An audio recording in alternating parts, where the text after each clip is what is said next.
Bismillahirrahmanirrahim. Assalamualaikum warahmatullahi wabarakatuh.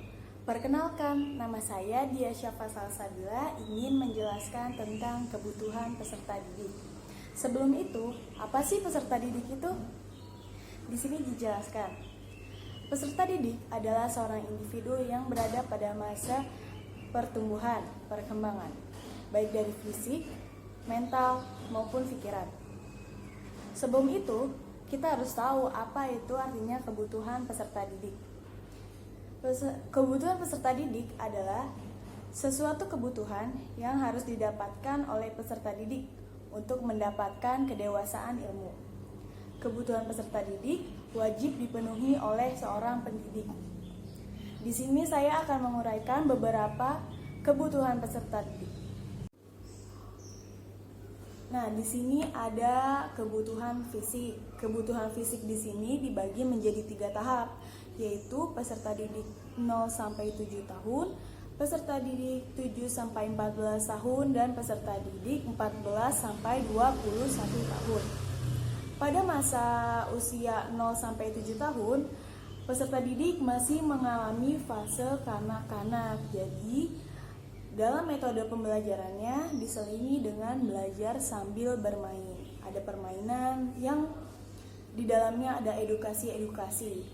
Yang kedua, peserta didik usia 7 sampai 14 tahun. Pada usia ini biasanya peserta didik tengah mengalami masa sekolah yang didukung dengan adanya pendidikan formal di sekolah. Jadi pada masa ini peserta didik harus bersekolah. Yang ketiga ada peserta didik usia 14 sampai 21 tahun. Pada masa ini peserta didik mulai mengalami masa pubertas yang akan membawa pada kedewasaan. Banyak peserta didik yang mulai pubertas di masa SMP atau SMA. Jadi masa-masa ini adalah masa-masa pubertas yang bisa membawa peserta didik mencapai kedewasaan. Yang kedua ada kebutuhan jasmani.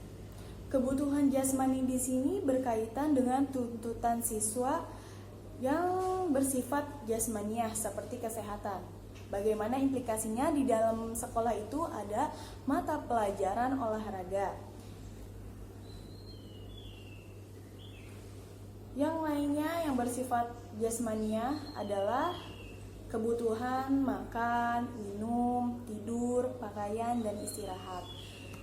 Yang ketiga ada kebutuhan sosial. Sosial di sini artinya adalah bagaimana peserta didik bisa berkomunikasi, bisa berinteraksi dengan sesama siswa atau sesama guru atau yang lainnya. Jadi di sini peserta didik itu ingin diakui keberadaannya sebagai peserta didik di masyarakat. Yang keempat ada kebutuhan untuk mendapatkan status. Kebutuhan untuk mendapatkan status adalah suatu yang dibutuhkan peserta didik untuk mendapatkan tempat dalam lingkungan. Jadi di sini peserta didik itu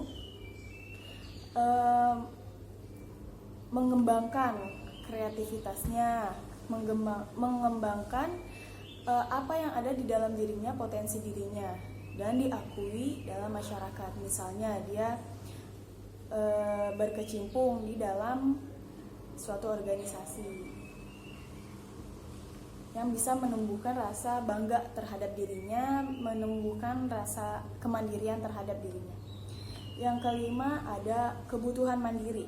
Kebutuhan mandiri di sini memiliki tujuan untuk menghilangkan sifat pemberontak. Di sini ingin lepas dari genggaman orang tuanya, tapi seorang pendidik harusnya lebih memerhatikan dan lebih berkecimpung di dalam kehidupan peserta didiknya. Yang keenam ada kebutuhan prestasi. Kebutuhan prestasi mendapatkan status dan kebutuhan mandiri. Jadi kebutuhan prestasi sama kebutuhan mandiri itu saling berkaitan untuk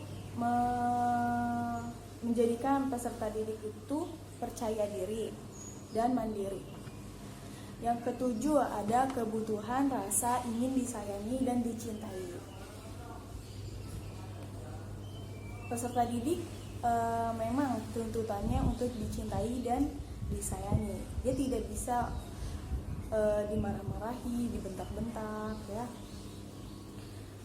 Di sini disebutkan bahwa kebutuhan disayangi dan dicintai itu dengan menunjukkan kasih sayang seorang guru kepada muridnya dengan menegurnya apabila ia bersalah atau melakukan kesalahan, memberikan motivasi untuk membangkitkan jiwa-jiwanya untuk lebih bersemangat mengerjakan kebaikan. Yang kedelapan ada kebutuhan untuk curhat. Di sini seorang peserta didik menghadapi masa-masa pubertas. Jadi di sini apa yang ada masalah di dalam hidupnya itu dia harus menceritakan, tidak untuk dipendam. Karena bisa memicu emosi peserta didik ke arah yang lebih negatif atau tidak bagus untuk. Jadi peserta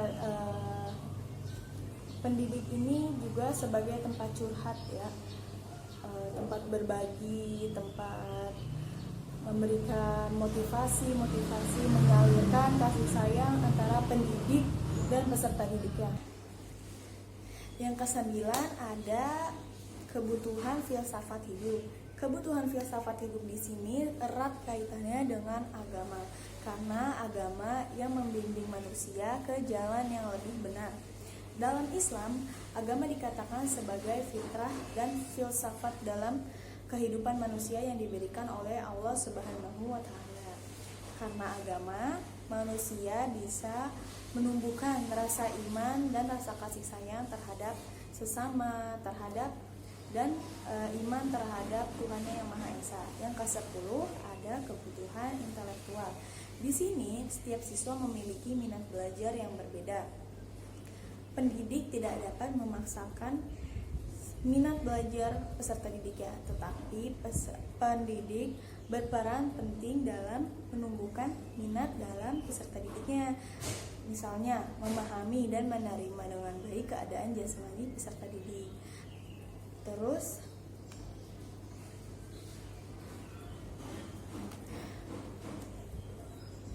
pendidik berperan penting sebagai orang tua kedua bagi peserta didiknya yang bisa mengayomi, memotivasi, mengarahkan peserta didiknya ke jalan yang benar. Jadi peran pentingnya itu adalah sebagai orang tua kedua yang mampu menjadikan peserta didik untuk melakukan sesuatu yang baik. Dan dengan demikian dapat dijelaskan bahwa motivasi erat kaitannya dengan kebutuhan. Sebab seseorang akan terdorong melakukan sesuatu bila merasa ada sesuatu kebutuhan. Kebutuhan ini timbul karena adanya keadaan yang tidak seimbang. Selanjutnya, menurut Morgan yang ditulis kembali oleh Sultan Nasution, bahwa manusia itu hidup dalam beberapa kebutuhan. Di antaranya adalah kebutuhan untuk melakukan aktivitas. Kebutuhan melakukan aktivitas di sini adalah misalnya orang tua membatasi gerak-gerik anaknya untuk keluar dari rumah. Di sini hakikatnya bertentangan dengan hakikat kebutuhan manusia. Yang kedua ada kebutuhan untuk menyenangkan orang lain. Pasti ada salah satu di antara kita yang sangat bertekad untuk menyenangkan orang lain, baik dari segi material atau segi sikap. Jadi di sini banyak orang yang memotivasi atau memiliki motivasi hidup untuk menyenangkan orang lain. Misalnya, ketika melihat ada seseorang teman atau seseorang warga, tetangga yang mempunyai masalah atau kesulitan, nah dalam diri kita itu terdapat motivasi untuk menyenangkan dengan cara membantu meringankan biaya atau membantu meringankan pikirannya. Yang ketiga adalah kebutuhan untuk mencapai hasil.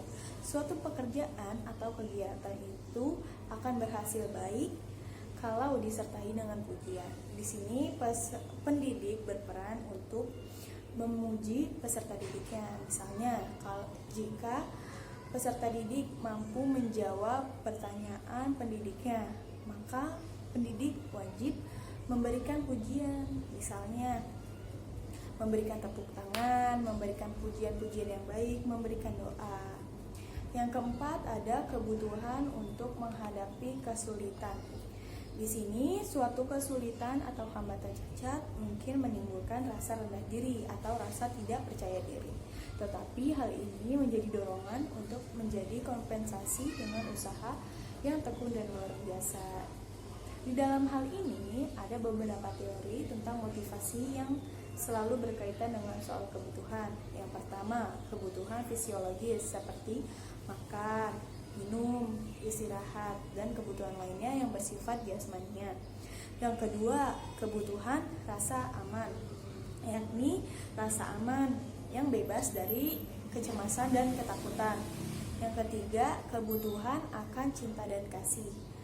Kasih rasa terima dalam suatu golongan atau keluarga. Jadi rasa cinta dan kasih ini dibuktikan dengan cara bisa menerima kekurangan orang lain, menerima kekurangan keluarga, dan menerima kekurangan kelompok.